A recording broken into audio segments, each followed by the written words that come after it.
Bonjour mes amis, nous sommes déjà à la 5e partie de cette mini-série sur l'écologie.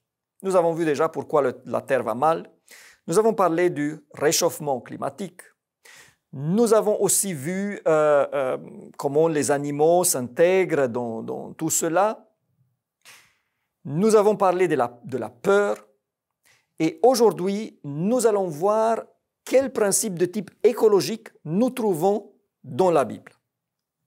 Mais tout d'abord, j'aimerais aborder un argument qu'amènent les défenseurs de l'écologie et qui semble démontrer que la Bible va dans leur sens. Et c'est le texte qui est en Apocalypse, le chapitre 11, le verset 18. Les nations se sont irritées et ta colère est venue. Et le temps est venu de juger les morts, de récompenser tes serviteurs, les prophètes, les saints et ceux qui craignent ton nom, les petits et les grands, et de détruire ceux qui détruisent la terre.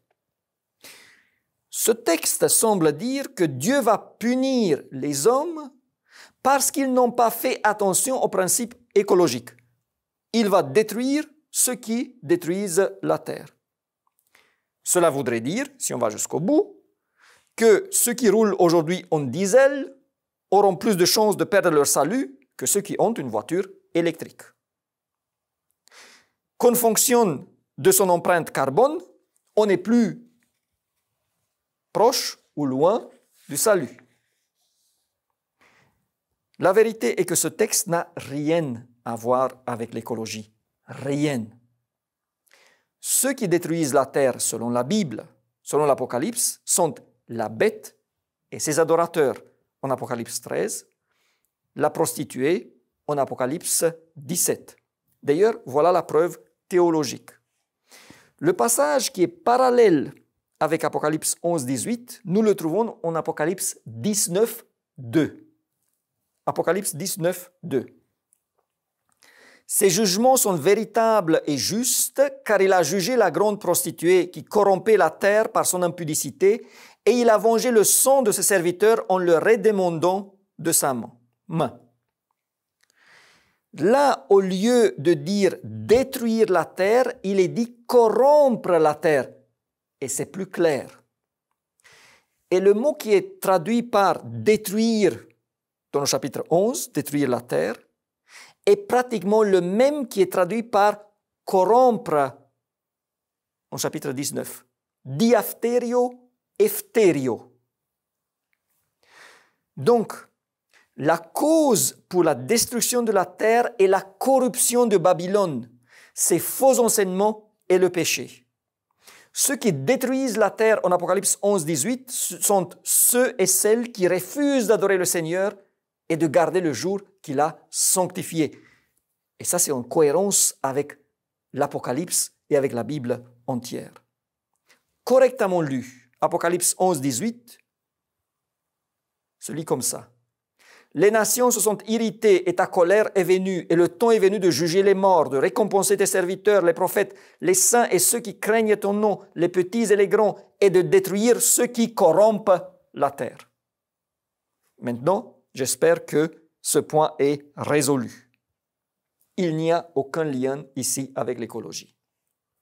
Par contre, il y a dans la Bible un grand principe qui, respecté par les humains, ferait en sorte que les humains, mais aussi la terre, se porteraient beaucoup mieux. Et cela aussi dans le sens de l'écologie. Devinez-vous lequel? Il vient du tout début. C'est bien sûr le sabbat. Exode 20, le verset 10. Mais le 7e jour est le jour du repos de l'Éternel ton Dieu. Tu ne feras aucun ouvrage, ni toi, ni ton fils, ni ta fille, ni ton serviteur, ni ta servante, ni ton bétail, ni l'étranger qui est dans tes portes.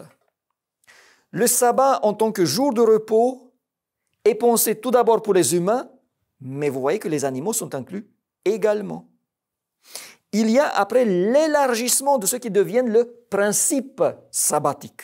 Lévitique 25, 4. Mais la 7e année sera un sabbat, un temps de repos pour la terre. mes amis. Mais la 7e année sera un sabbat, un temps de repos pour la terre. Voilà où l'écologie devrait puiser. Si un sabbat en l'honneur de l'Éternel, tu n'ensemenceras point ton champ et tu ne tailleras point ta vigne. Repos pour la terre.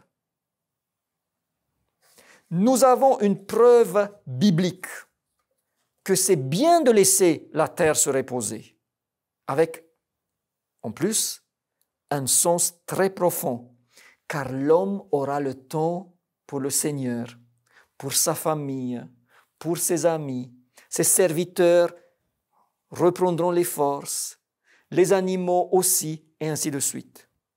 Et en plus, s'il fera ça, il apprendra la confiance en Dieu, qui fera en sorte qu'il ne souffre pas de faim. Et bien sûr que tes serviteurs seront heureux, tes employés seront heureux d'adorer des gens qui servent de telle manière l'Éternel.